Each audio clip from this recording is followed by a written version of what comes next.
Students, I am Dr. Kumar Swamy, Dean ISBM University. Today I am going to present a lecture focused on 12th appearing students, and my topic of presentation is career guidance, scope and planning. Career मार्गदर्शन scope और planning के ऊपर ये presentation है. तो in this presentation I will cover most of the area where student want to pursue after 12th. So I will start with my introduction of my university. We have different courses in different schools: School of Management, School of Commerce, Science, Engineering and Technology, Information Technology, Design, Pharmacy, Life Sciences, Yoga and Naturopathy, Arts and Humanities, School of Law, Library and Information Sciences. We have different subjects, different courses which have very potential application, potential career in different directions. So but in this lecture I will cover some specific area based on my topic. So I will cover objective, career planning and selection, different career option and some discussion. So first I will start with the Maslow's hierarchy of needs. So Maslow's law of hierarchy of needs states that for a livelihood we need different stages of life. We need psychological safety, love, belongings, esteem and self actualization. जैसे हम बोलें कि हमको रोटी कपड़ा मकान और सामाजिक और आर्थिक सुरक्षा, इसके अलावा जो है हमको जो हमारी उपभोग की जो अधिकतम जो चीज़ें हैं जिसका हम लोग यूज़ करते हैं, हर चीज़ एक बहुत अच्छे लेवल पे हमको चाहिए. और उसके अलावा जो है लास्ट में जब हमको सब कुछ मिल जाता है तो हम कहते हैं कि सब माया है. तो ये मैस्लोस हायरार्की ऑफ नीड्स है. तो after that we for this all we need a complete a planning.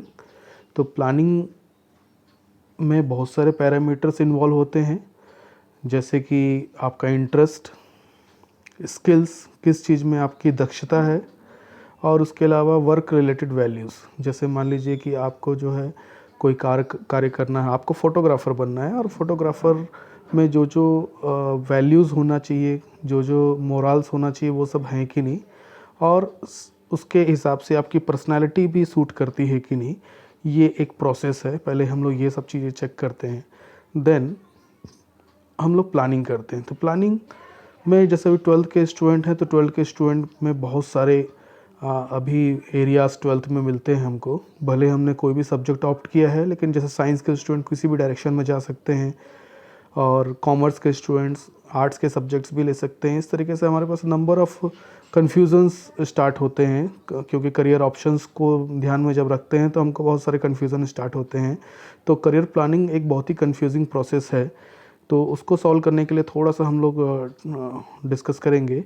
एक बहुत इम्पॉर्टेंट, बहुत फेमस कोट है विलियम शेक्सपियर का: if you fail to plan you are planning to fail. इसका मतलब ये होता है कि अगर हम प्लान करने में फ़ेल हो गए, इसका मतलब ये है कि हम जो है प्लानिंग ही फ़ेल होने के लिए कर रहे हैं. जैसे मान लीजिए कि हमने जो टारगेट लिया है कोई भी एग्ज़ाम के लिए, और उसको अगर हम अच्छे से नहीं कर पाते हैं, हमारे मार्क्स अच्छे नहीं आते हैं, तो अल्टीमेटली हम फ़ेल हो जाएंगे. मतलब हमने एक दिन के प्लान को भी अगर फ़ेल किया तो हम फ़ेल होने की ही प्लानिंग कर रहे हैं. तो व्हाट इज़ करियर प्लानिंग? अब करियर प्लानिंग को हम समझे तो करियर प्लानिंग होता है क्या है? एक रिटर्न प्लान जो है अपने एक बेहतर फ्यूचर के लिए, इसको हम लोग करियर प्लानिंग बोलते हैं. और यहाँ पर जो करियर ऑप्शंस हैं बहुत सारे अलग अलग क्लस्टर में बांटा है मैंने. एक क्लस्टर में इंजीनियरिंग और अलाइड साइंसेस, दूसरे में जनरल साइंस, तीसरे में आर्ट्स, कॉमर्स एंड मैनेजमेंट, और उसके अलावा जो अदर ऑप्शंस हैं वो डिस्कस करेंगे हम लोग. और बहुत सारे कोर्सेज हमारी यूनिवर्सिटी में भी अवेलेबल हैं, लेकिन फिर भी हम लोग एक जनरलाइज टॉपिक जो एरियाज़ हैं वो डिस्कस कर रहे हैं.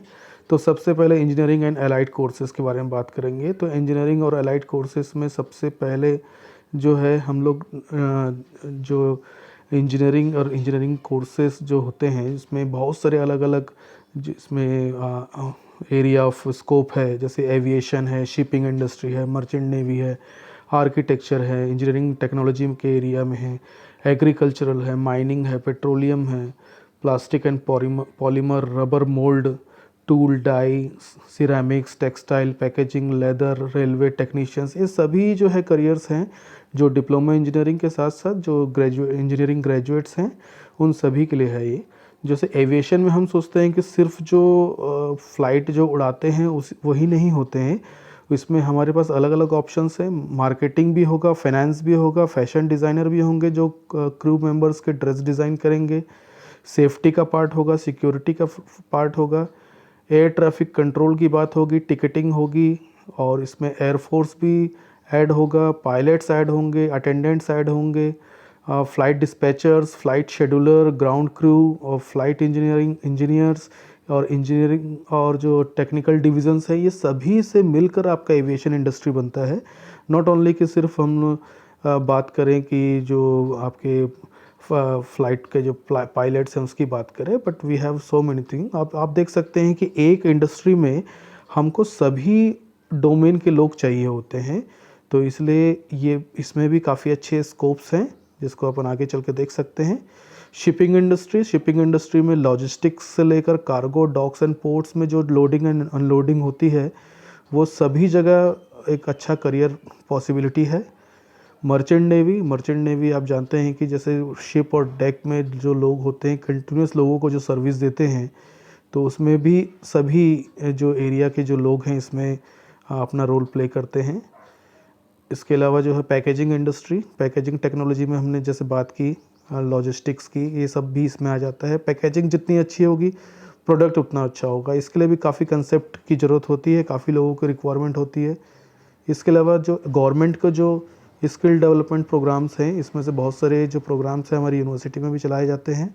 डिजिटल इंडिया और डी डी यू और इस टाइप के बहुत सारे जो कोर्सेज हैं जिनका पोटेंशियल एप्लीकेशन है, जो स्किल एनहांसमेंट के लिए यूज़ किया जाता है।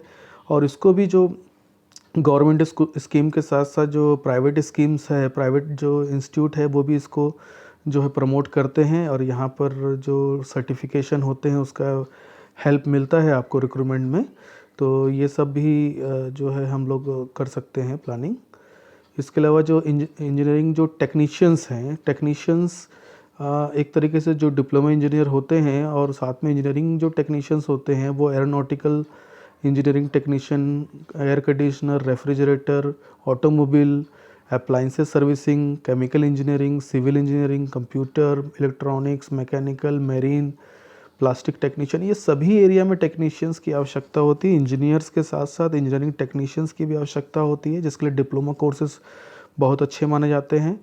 और हमारी यूनिवर्सिटी में भी ऐसे बहुत अच्छे डिप्लोमा कोर्सेज हैं जिसका ये सब एरिया में काफ़ी ज़्यादा रोल है। इसके अलावा हम लोग जो सेकंड क्लस्टर की तरफ जाते हैं, तो सेकंड क्लस्टर हमारा जो है जनरल साइंस की तरफ जाता है। तो जनरल साइंस में हम लोग जैसे बात करते तो जनरल साइंस में ग्रेजुएशन के बाद हम लोग गवर्नमेंट या प्राइवेट जॉब्स की बात करते हैं, या हायर एजुकेशन में जाते हैं, बिज़नेस में जाते हैं, या फ्रीलांसिंग में जाते हैं जहां हम फ्री रहते हैं, हम ऑर्डर के हिसाब से अपना काम करते हैं, या किसी भी संस्था में कार्य करने के लिए हम स्वतंत्र होते हैं। तो ये सब ग्रेजुएशन के बाद ऑप्शंस होते हैं। तो वैसे ही ग्रेजुएशन अगर हम लोग साइंस में करते हैं तो साइंस में हम लोग DCA, PGDCA, BSc, BCA, MSc, MCA, ये सब जितना भी कोर्सेज हैं उसके बाद क्या क्या ऑप्शंस हो सकते हैं। अगर specially computer science and IT की बात करें तो सॉफ्टवेयर डेवलपर के बाद में software tester, web designer, support engineering, जो भी वेबसाइट होता है उसको सपोर्ट के लिए जो रिक्वायरमेंट होती है।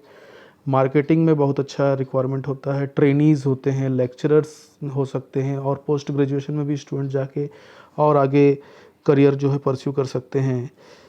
इसके अलावा अगर हम लोग मैथमेटिक्स से पढ़ते हैं तो इसमें भी हम सॉफ्टवेयर, इंश्योरेंस और भी बहुत स्टैटिस्टिकल जो इन्वेस्टिगेटर होते हैं, जो सिस्टम है आपका डेटा एनालिस्ट की जो बात होती है, ग्रेड 3 एंड कंपाइलर एग्जामिनेशन जो होते हैं आपके, बहुत सारे डिग्री ग्रेजुएट लेवल एग्ज़ाम्स होते हैं, मार्केट रिसर्च, बैंकिंग सेक्टर का ऑप्शन खुला हुआ है। ये सभी जो है BSc मैथ्स के बाद ये करियर ऑप्शंस पॉसिबल है, और मैथ्स का भी काफ़ी एक अच्छा स्कोप है।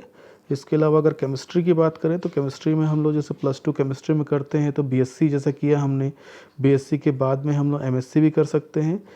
MSc ना करके अगर हम लोग सिंपल जो है इंजीनियरिंग, केमिकल इंजीनियरिंग का ऑप्शन लें तो आप देख सकते हैं कि forensic industry, ceramic industry, paper industry, pharmaceutical industry, thread industry, biotechnology, ये सभी जगह जो है हम लोग आफ्टर ग्रेजुएशन और पोस्ट ग्रेजुएशन इन केमिस्ट्री हम लोग परस्यू कर सकते हैं। फिज़िक्स की बात करें तो फिज़िक्स एक बहुत ही डाइवर्सिफाइड एरिया है, जिसमें astrophysics, plasma physics, quantum physics, solid state physics, nuclear physics, sensor and applications, optics, atomic physics, nano sciences, ये सभी एरियाज़ होते हैं जिसमें हम लोग किसी भी गवर्नमेंट जॉब्स के साथ साथ, टीचिंग के साथ साथ, लैब असिस्टेंट के साथ साथ कोई प्राइवेट ट्यूटर या करियर एडवाइज़र, ये सभी जो है पॉसिबिलिटीज़ आफ्टर बीएससी फ़िज़िक्स जो है वो संभव है। और एमएससी के बाद डेफिनेटली और जो है आपका जो करियर विज़न है बढ़ता जाएगा। बीएससी के बाद हमारे पास एमबीए के ऑप्शन भी रहते हैं। इसके अलावा जो है गवर्नमेंट सेक्टर का भी जॉब होता है। इसके अलावा जो है हम लोग बीएससी के बाद एमएससी में भी बहुत अच्छे अच्छे कोर्सेज में जो है डिप्लोमा ले सकते हैं या डिग्री ले सकते हैं, पोस्ट ग्रेजुएट डिग्रीज हम लोग ले सकते हैं। तो ये सभी संभावनाएं जो है बीएससी के बाद है। इसके बाद हम लोग और भी साइंसेस में जो कोर्सेज है उसके बारे में बात करें, उनका जो करियर है उसके बारे में बात करें तो केमिस्ट्री, फिज़िक्स, जियोलॉजी, जियोग्राफी और आपका जो mathematics, statistics, meteorology and oceanography, computers and information technology, defence services, biological scientist, technology, biotechnology, genetic scientist, biochemistry, biology, microbiology and bio informatics, anthropology, ये सभी जो है ऑप्शंस हैं। ये नंबर ऑफ ऑप्शन आप स्क्रीनशॉट ले सकते हैं। होम साइंस का भी ऑप्शन होता है, न्यूट्रिशन एंड डाइटिशियंस का भी ऑप्शन है, food technology, forensic science, agriculture, horticulture, environment science, dairy and poultry, farming, fisheries, forestry and wild life, rural management, food processing, food technology, forestry, ये सभी option यहाँ पर अवेलेबल है। पैरामेडिकल साइंसेज में आ सकते हैं, फिजिकल, ऑक्यूपेशनल, जो ऑर्थोपेडिक जो होता है, orthotic and prosthetic, speech therapist, audiologist, medical transcriptions, health care and hospital management, medical technologist, radiographers, optometrist and dark room assistant, ये सभी जो है आफ्टर बीएससी भी हम लोग इसमें करियर जो है परस्यू कर सकते हैं। और इसके लिए अलग से सर्टिफिकेट कोर्सेज और डिप्लोमा कोर्सेज भी मार्केट में अवेलेबल हैं।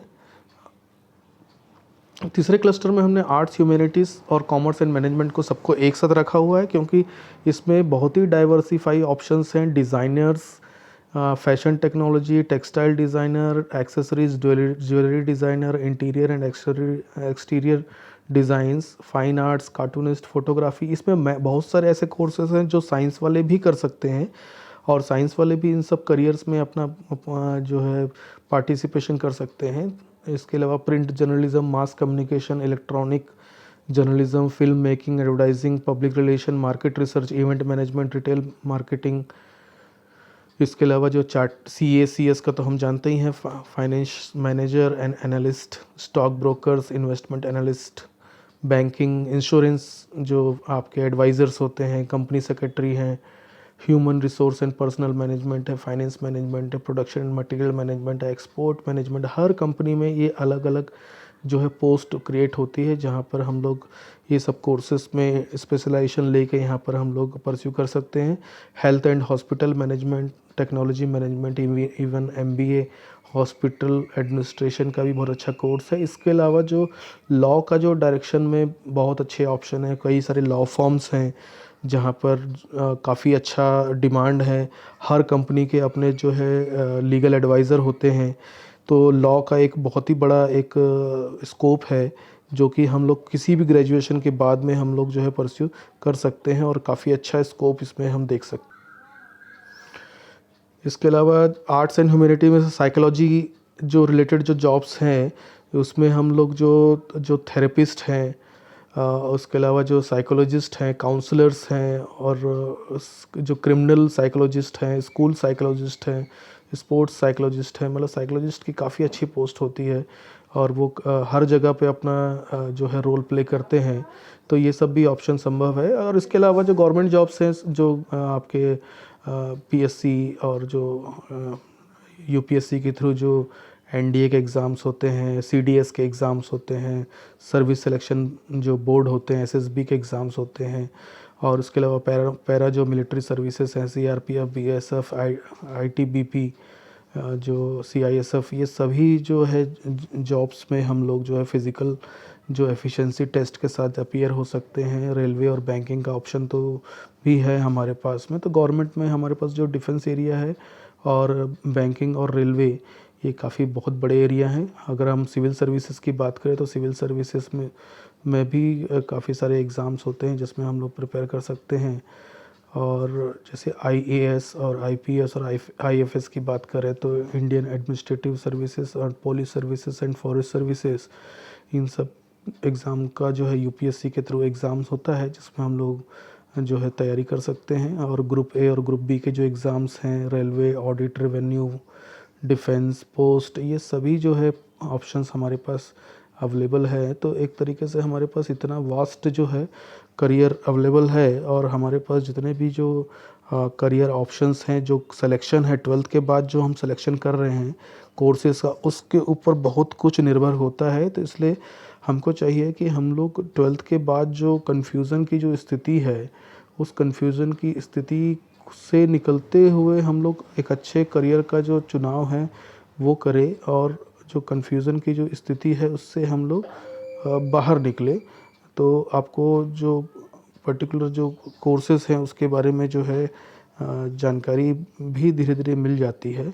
और आपका जो इंटरेस्ट है, स्किल है, वर्क रिलेटेड वैल्यूज़ है और जो पर्सनालिटी है, उन सब पर्सनालिटी से ये जो कन्फ्यूज़न है वो हमको ओवरकम करना है और एक बेहतर जो करियर है उसके तरफ मूव करना है।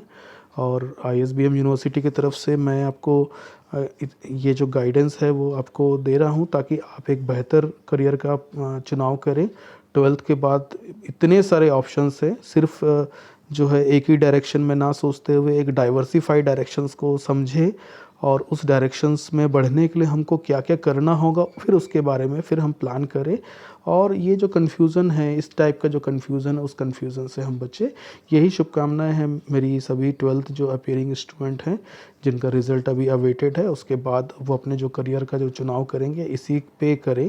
इसी शुभकामनाओं के साथ मैं यहाँ पर ये प्रेजेंटेशन ओवर करता हूँ। उम्मीद करता हूँ कि आप इस प्रेजेंटेशन में अपना फीडबैक मुझे ज़रूर देंगे। Thank you very much.